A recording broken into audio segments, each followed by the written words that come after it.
Scripture reading tonight is in two parts, starting in 1 Peter chapter 3, verse 7. Then we'll flip over to Ephesians 5:33. 1 Peter chapter 3, verse 7. Likewise, husbands, live with your wives in an understanding way, showing honor to the woman as a weaker vessel, since they are heirs with you of the grace of life, so that your prayers may not be hindered. Ephesians 5:33. However, let each one of you love his wife as himself, and let the wife see that she respects her husband. You may be seated.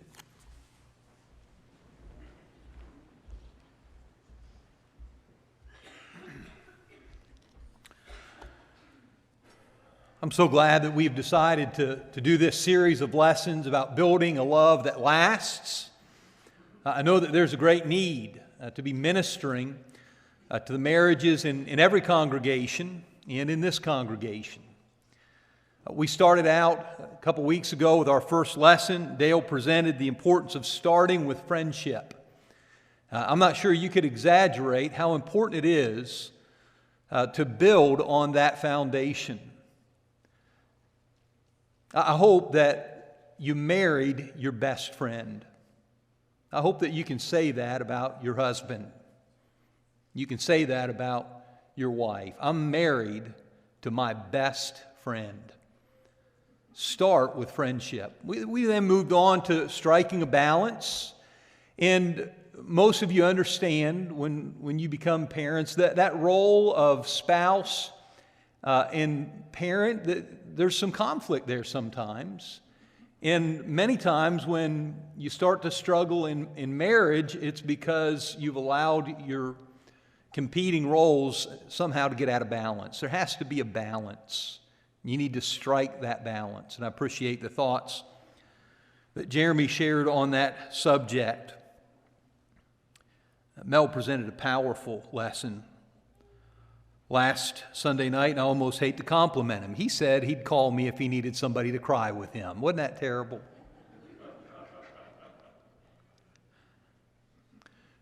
Storms of life are a reality. Sometimes life just happens to you.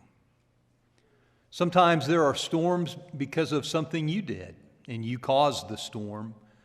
Sometimes it's because of something that somebody else did. And difficult things then are happening in your life and in your marriage. To me, the best lessons are biblical, they're practical, and they're personal. And Mel's lesson last Sunday night was a perfect blend of all three of those things. And if you were blessed to be here, he sent us all home with a lot to think about. What if you do all of those things? Or you've tried to do those things, your marriage still isn't happy. It's still not healthy. What do you do? My prayer is that instead of giving up, you'll consider another option, and it's our theme tonight. My hope is that when you find life in your marriage to be challenging and difficult, I hope you'll consider the idea of just starting over again. It may not be too late for your marriage if you're willing to make some important changes. Many times we think our marriage would be better if we could just get the other person to change. You can't change your spouse, but you have the power to change somebody in the relationship. You have the power to make changes in your own life. And when you deal with the things that you can control, that can make a measurable impact on your marriage. In a recent issue of Gospel Advocate, there was a marriage counselor named Dale Sadler that shared what I thought was a very interesting observation. I knew that we were going to have this series of lessons. When I read this article, I immediately set it aside, put it in a file to share it with you tonight. This is what he said. He said, unhappy couples remain unhappy because they don't know how to do happy couple things. This made a lot of sense to me. You know what rich people do? Rich people do rich people things. And healthy people do healthy people things. And happy couples do happy couple things. There are people that are wealthy because they know how to work hard to earn money. They spend carefully and save wisely, and they give generously, and they're smart. They make good decisions, and that's why they have money. Rich people do rich people things. Healthy people eat right and exercise, and they get plenty of sleep. That doesn't sound all that appealing, does it? But you know why they're healthy? They're healthy because they make healthy choices. The reason that you sometimes look at other people and say, well, they seem so happy. Do you know why they're happy? Because they do things that contribute to a happy marriage. This man, Dale Sadler, went on to say that these behaviors are simple, but they have to become a regular part of your weekly or daily routine. And he said, when I discuss happy couple behaviors, most couples in distress don't do any of them. You know, he's a marriage counselor. He's meeting with families that are in trouble, and he's saying, you know why they're in trouble. There are some very simple things that happy couples do, but when I meet with couples that are in distress, they're not doing any of those things. I think starting over is possible, but you have to be willing to make changes. You have to be willing to start doing some things that will contribute to a greater measure of happiness in your relationship. What are some of those things? How do we become a happy couple? Number one, you got to prioritize your marriage.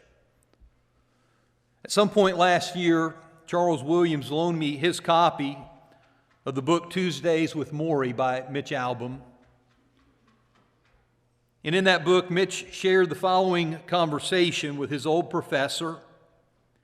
Is there some kind of rule to know if marriage is going to work? And Morrie smiled and said, things aren't that simple, Mitch. And then he went on to explain, there are a few rules I know to be true about love and marriage. If you don't respect the other person, you're going to have a lot of trouble. If you don't know how to compromise, you're going to have a lot of trouble. If you can't talk openly about what goes on between you, you're going to have a lot of trouble. And if you don't have a common set of values in life, you're going to have a lot of trouble. And the biggest one of those values, he said, is the belief in the importance of your marriage. One of the most important things, one of the rules you have to understand, is a shared belief in the value of your marriage. One author said, couples who make it aren't the ones who never had a reason to get divorced. They're simply the ones who decided early on in their commitment to each other that they're the ones who decided early on that their commitment to each other was always going to be bigger than their differences and their flaws. They made their marriage a priority. That's the crucial beginning point for any couple that is trying to start over again. Prioritize the relationship that you have with your spouse.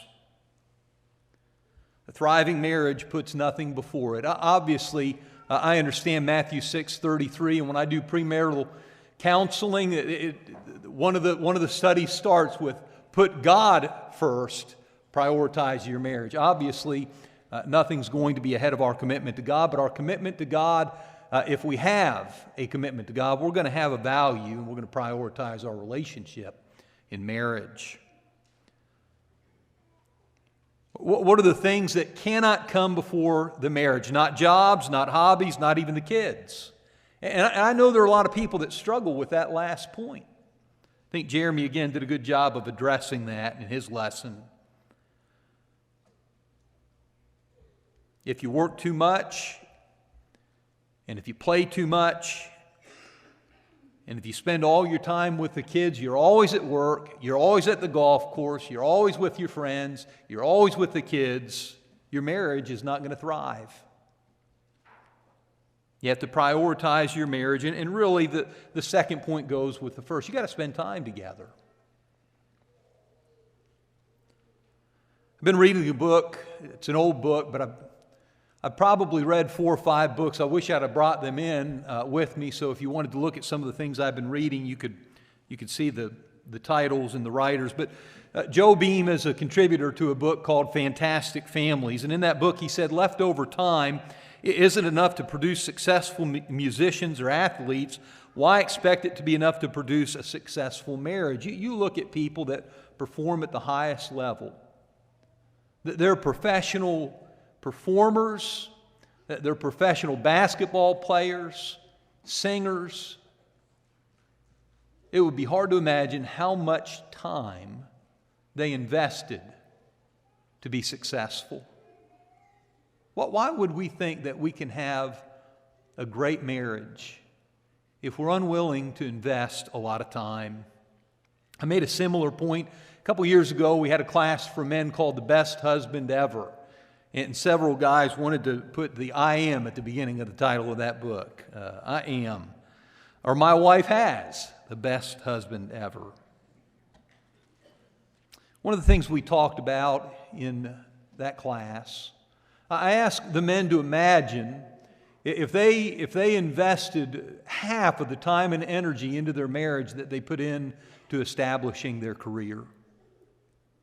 Think how hard you worked to be successful in your career.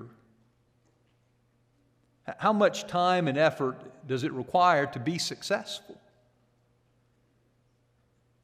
What if you put some of that energy, some of that time into your marriage? What a difference it would make. Why do things change when we walk down the aisle and say, I do? I think sometimes we grow too comfortable. You think about how hard you worked to win your spouse, and if we continued to work at it, I think we'd continue to enjoy our marriage relationship. Before you were married, you probably went on as many dates as you could afford. And there was a time you probably couldn't afford to go. You know, we've gone back just for, kind of, it's nostalgic. You remember when we went over here and we were kids, we were just dating and we used to go eat at this place. And let me tell you something, when you're poor, some places the food tastes better. Now you go back and go, that's not very good at all. You looked for every opportunity to spend time with each other. You went to movies together, ate dinner together, took walks together, did other fun things together, but the key word is together. There was a time that all you wanted to do was spend time with this special person that you'd grown to love. And what we're saying in our lesson tonight is that if you've gotten out of the habit of doing that, you need to start over again.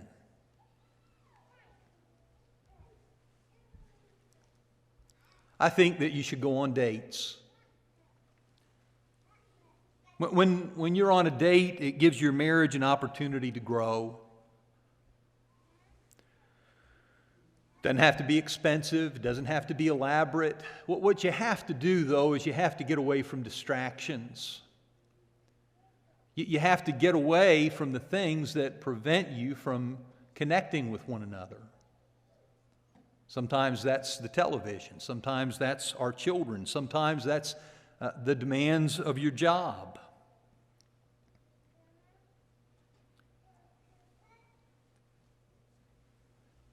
A date can be a walk in the park. I think it's Hafer Park. When we were dating and I was at Oklahoma Christian, I used to love just go over there and we'd just take a loop. We'd just walk around. I remember the first time that we actually, it was an official date. And she said, I don't want to go to a movie. That was my plan. I thought, what am I going to do now? If we go to a movie, we won't be able to talk to each other. We'll just sit there and stare at the screen for 2 hours. The key is to be together. There are people who set a limit to that, or they talk about, 1 date a week. I don't know that I can tell you how many times a week or a month, but you ought to continue to go out on a date with your spouse. Sometimes it's fun to do something elaborate, something elegant. Get dressed up. Go to a nice restaurant. Go to a concert, a musical, a play. Go away for the weekend. I'm going to tell you something. There are times that we've done that, and it's like falling in love all over again. You don't have all of the things that are going on with your job and your children. It's just so nice to just spend time together. These marriage challenges that I'm sharing come out of the book that Trey and Lee Morgan wrote about 10 ways to a stronger marriage. They said, look at your calendar and plan a date for this week. I want to challenge you to do that. Actually spend time together. You remember when you used to go out on a date? It could be something as simple as going to a coffee shop and just spending some time visiting and catching up with each other. Plan a date. Spend time together. The next point is to communicate about everything.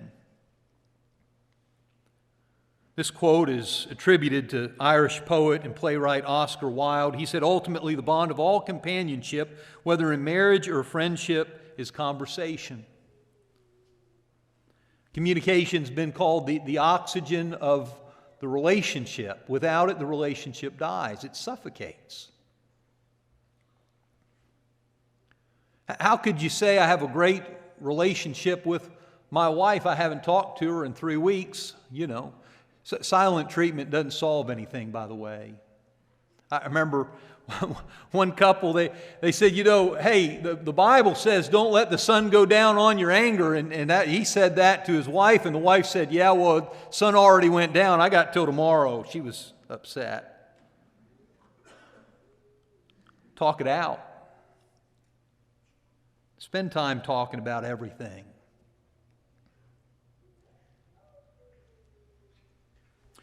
Before you got married, didn't you do this? Didn't you talk all the time? You wanted to get to know each other better. You called, you texted, you spent time together asking a lot of questions. Communication was a big part of the reason you fell in love in the first place.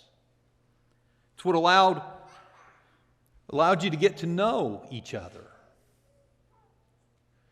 Learn each other's history, where you've come from, what you've been through, the things you like, the things you don't like. We let the demands of a busy schedule disrupt healthy communication, and if you've made that mistake, again, the theme is start over again. Communication is the lifeblood of your marriage, and you don't have much of a relationship without it. Ryder and I went out to the Black Bear Diner. It's a couple months ago. I don't remember. I know Macy was back at school. I don't know where Tawny and Callie were, but we were sitting there eating, and this couple, they just over Ryder's shoulder, I could see him, and I'm a people watcher. I'm amused by people. When the waitress seated them, she sat directly across from him. I'd look up every once in a while, and I looked up, and instead of being directly across from him, she'd moved to the chair that was diagonally across from him. And I thought, well, that's a little weird. And then I looked up, and on the side I could see he had in one of those little wireless headphones. He had in an AirPod. I thought, that guy's listening to something. Well, I got to looking at him, and he had a little hands-free stand for his telephone. He was watching a movie.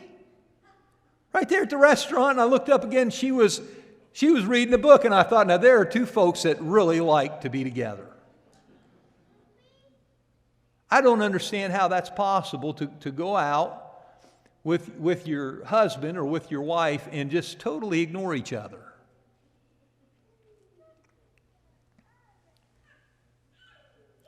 They were wasting if those two people were married, it may turn out, I was watching them, I didn't know them. I mean, maybe they weren't even married, but they wasted a wonderful opportunity to get to know each other. I've told this before, but when we were dating, they didn't have caller ID. And I wanted to talk to her all the time, and I had no idea that the 15 times I called her and she wasn't there, that she knew I'd called her that many times.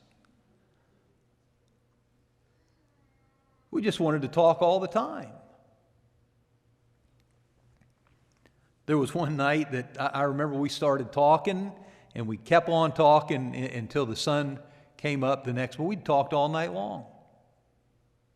Don't you remember when you were dating, how you couldn't wait to see that person and talk to that person? And sometimes you'd go on a date and you'd talk to each other for hours. You'd drop her off, go back home. The first thing you did when you got in the house is call her and talk a little bit more.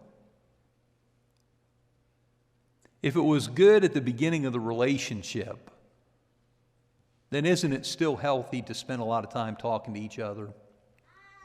Here's another marriage challenge. If you don't have a set time every day to check in with each other, first thing you ought to do when you get home tonight is decide on a time that's good for both of you. It might be first thing when you wake up in the morning before the kids wake up. You just kind of talk about the plan for the day, things that are going on this week. It might be over your lunch break. It might be first thing when you get home from work. It might be before you go to bed at night. But you need to spend some time, just the two of you.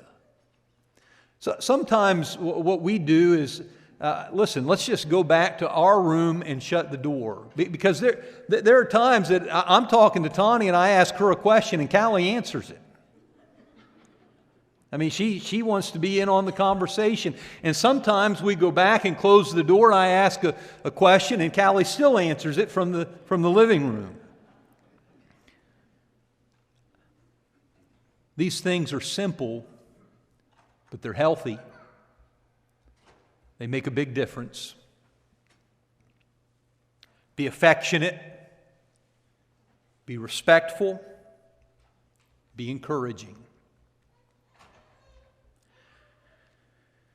In 1 Peter 3 and verse 7, husbands, in the same way, be considerate as you live with your wives and treat them with respect as the weaker partner and as heirs with you of the gracious gift of life, so that nothing will hinder your prayers. To be considerate is to be mindful of how your words and your actions affect your wife. To be considerate is to be thoughtful of what she's been through all day long, a lot of things that you've never thought about, and you're thinking about maybe what your day has been like and what you need and what you want. To be considerate is to be more mindful of what's going on in your wife's private world. I think to be respectful speaks for itself. I grew up the youngest of three boys, and we played hard and we fought hard, and none of that prepared me for marriage. I think of the passages, husbands, don't be harsh with your wives. I remember the first time we had this little thing. She sprayed me with water, and it escalated, and I won. And then I lost.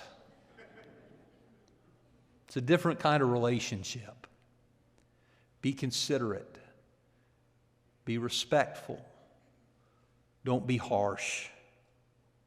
This is good. Don't let any unwholesome talk come out of your mouths, but notice only what is helpful for building others up according to their needs, that it may benefit those who listen. You have the opportunity to decide what kind of husband or what kind of wife you want to be. You can be a basement spouse or a balcony spouse. You can be one that lifts up, or you can be one that tears down.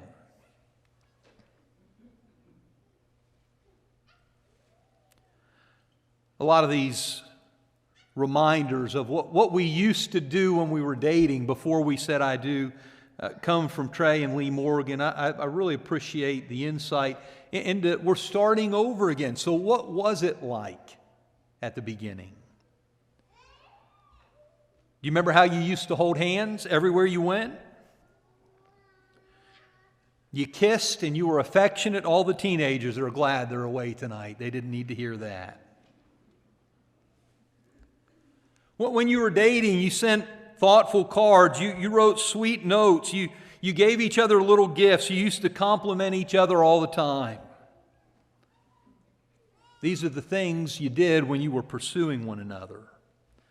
They were a regular part of your relationship before you were married. They should be an ongoing part of your relationship now.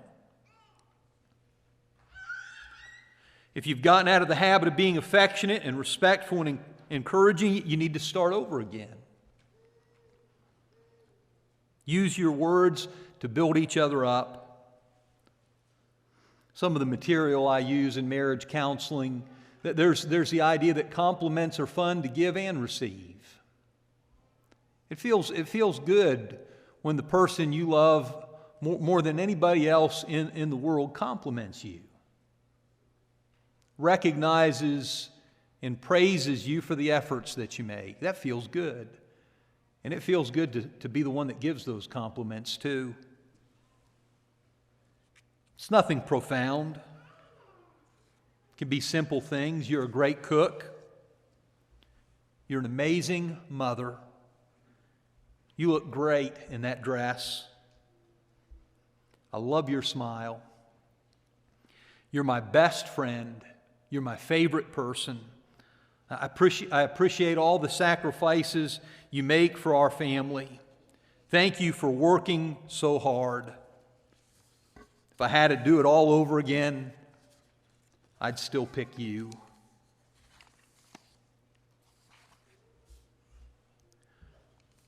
Here's a challenge for you.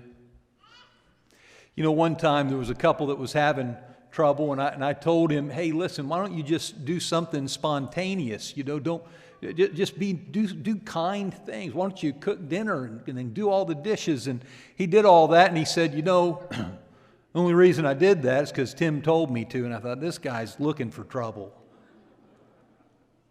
I mean, I got the credit then. He didn't. I know to do this because you're told to do it in a lesson may take away some of the spontaneity or the meaning of it. But look, just from time to time, write a note. These things, they don't have to be elaborate. I keep using that word. Sometimes it's just a simple thing.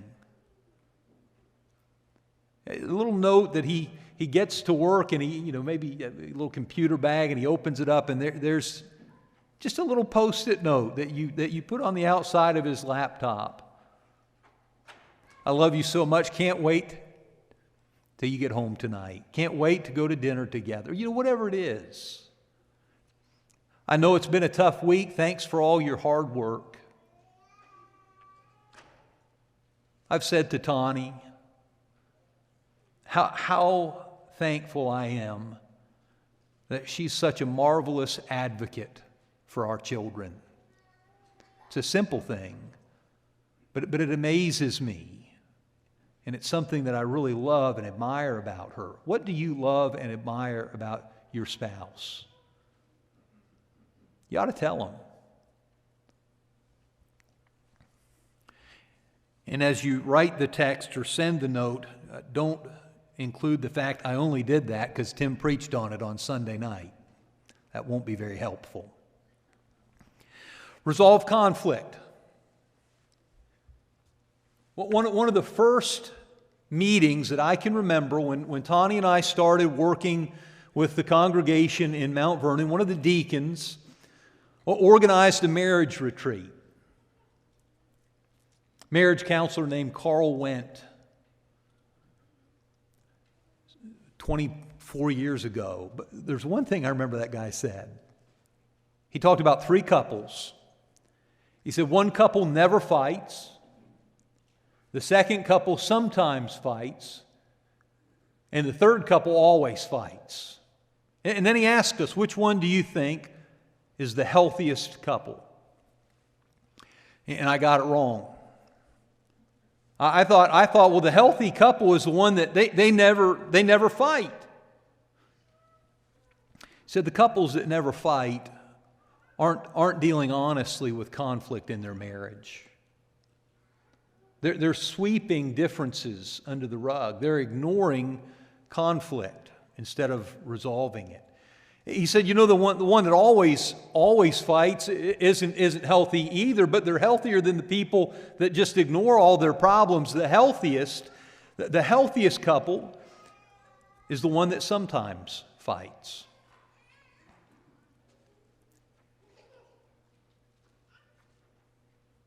If your spouse does something that hurts you, hurts your marriage and hurts your family,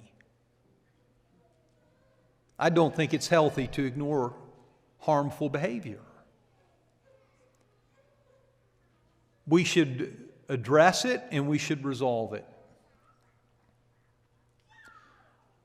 There were some fellows in Churches of Christ who used to do marriage seminars. It's Burkeen and Faulkner. Some of you would recognize those names. And these are their suggestions for resolving conflict. Number one, clarify the issue. Make sure you know what the issue is. Many times by identifying the issue, you can stop the argument before it begins. There may be a simple misunderstanding.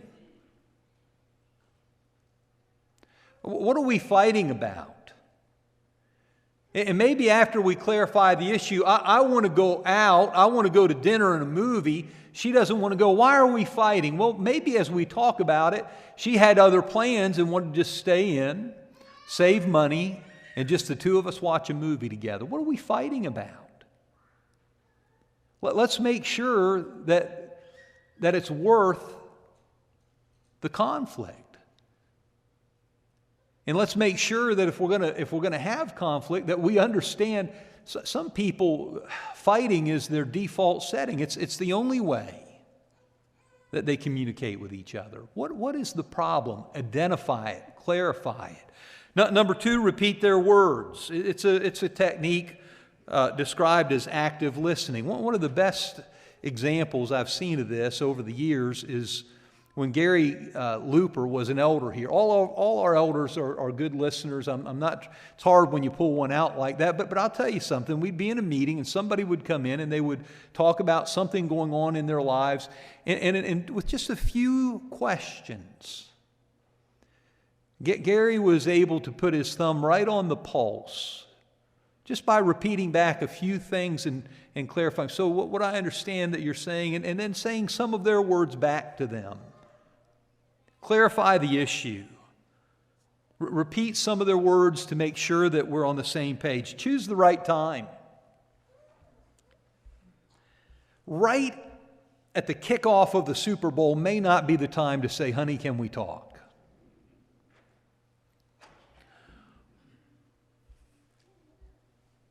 3 o'clock in the morning is not a good time.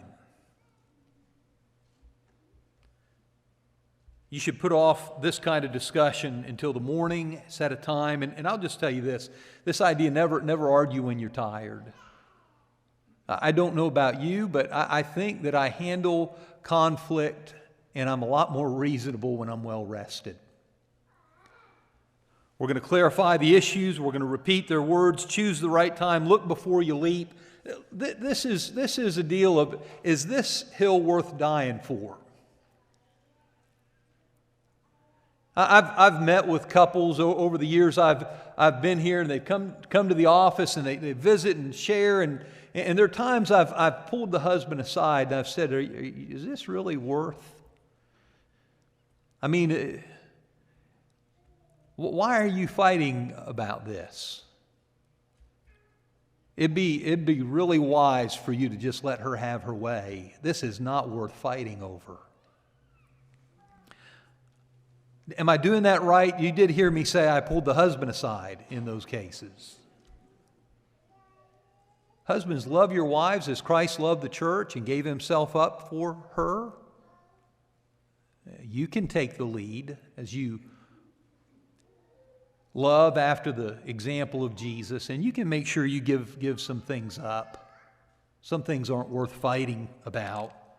I like this, resolve to resolve. 68% of both husbands and wives say that disagreements are seldom resolved. It's common for an argument to begin over one issue. Within minutes, the discussion has had many other issues dragged into it. I'll tell you what happens. You start talking about something, and there's this disagreement, there's conflict, we're going to resolve it, and you realize I'm losing on this issue, so I'm going to run over to this issue that I can win. And that's not fair. Deal with one at a time. There are times when we talk about resolve to resolve, there are times that you have to say, I was wrong. That was my fault, and I'm sorry. You'd be amazed at how well that works when you really mean it. I don't know. This is my age now. You know, I just turned 50. Anybody remember Happy Days when the fawn said I was He couldn't say it. He couldn't say it. He couldn't say I was wrong. You know, it would be really good for your marriage if you can say, I was wrong, and you were right, and I'm really sorry, and please forgive me. That can solve a lot of heartache. Attack the problem, not the person.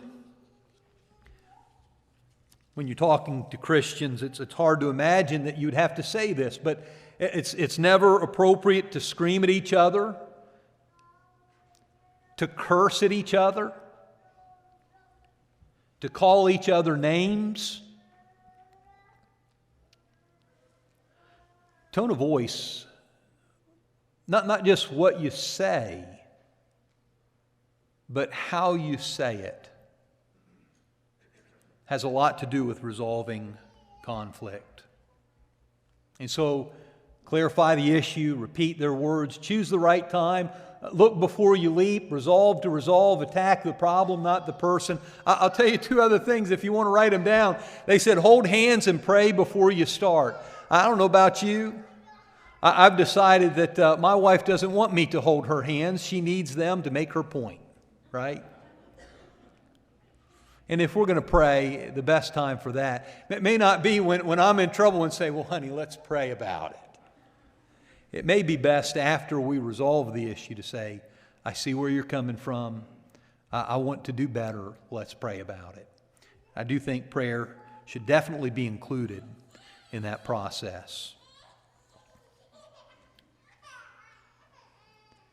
I want you to consider the possibility that you're not too far gone in your marriage if you're willing to make the journey back. This motivational speaker, the quote here, success is neither magical nor mysterious. Success is the natural consequence of consistently applying the basic fundamentals. Most of us know what we need to do to have a better marriage. We just need to determine that we're going to do those things on a consistent basis. We're going to treat each other with respect, with kindness. We're going to be more considerate. We're going to be more thoughtful. You know, if you do more of the little things on a consistent basis, it can make a big difference in your marriage. Some of you are doing good things in your marriage. You need to keep doing those things. But you also have to be honest about the good things that you've stopped doing. And you need to start doing those things again. If you're really serious about having a better marriage, you have to be serious about improving in the areas that we discussed tonight. I think one of the really wonderful things about being a member of the church, and I've seen this throughout the course of my lifetime, this is the best context in which to grow in all of your relationships. Isn't it interesting that in 1 Peter chapter 3 and verse 7, as Peter is saying to be considerate and treat your wife with respect, that he says so that nothing will hinder your prayers. Isn't it amazing that what happens in the relationships that we have with one another affects our relationship with God? And don't you know that what happens in your relationship with God can have a dramatic impact on your relationship with other people? Sometimes the best thing you can do to become a better husband, a better father, better wife, better mother is to recommit your life to God, to reconnect with Him. Because when our relationship with God is all that it should be, that empowers every other relationship. Maybe you need to come tonight, come back to God, heal that relationship, and ask Him to be a blessing to your marriage as well. If we can help you in any way, we invite you to come as we stand and sing.